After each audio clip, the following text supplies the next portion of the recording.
Au cœur du Sahara, à l'extrême nord du Niger, la silhouette d'une cité séculaire apparaît au loin comme un mirage.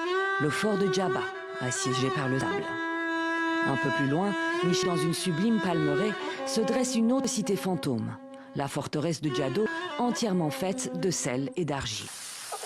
Il faut marcher dans les pas d'Abdoukader Maman, employé à la mairie locale, pour découvrir toute la beauté de la ville.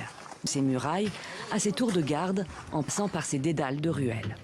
Ce qui manque vraiment aujourd'hui, c'est le tourisme, vraiment.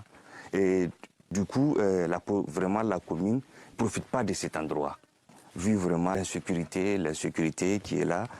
Aucun touriste, effectivement, ne s'aventure dans cette région reculée, aux frontières de la Libye et du Tchad, théâtre de trafic transsaharien en tout genre. Pas de voyageurs, ni de chercheurs. Aucune fouille, aucune datation scientifique n'a jamais été entreprise pour comprendre l'histoire de ces sites fortifiés, comme celle de Fachi. Son oasis, sa forteresse et sa cité labyrinthique aux murs quasi intacts. Ici aussi, la ville est déserte. Le muezzin de la localité en est l'ultime habitant. Impossible de dater avec exactitude l'âge du site. Pour Chiari Sidi Chagam, elle a été probablement bâtie entre le XVIIe et le XVIIIe siècle.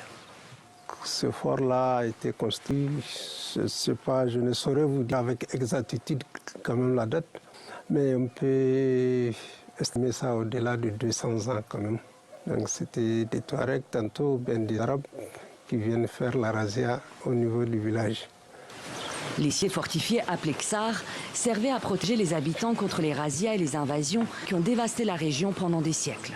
À l'arrivée des Européens au début du XXe siècle, elles ont perdu leur utilité, avant de tomber doucement dans l'oubli aux grandes dames des habitants. N'est-ce pas ?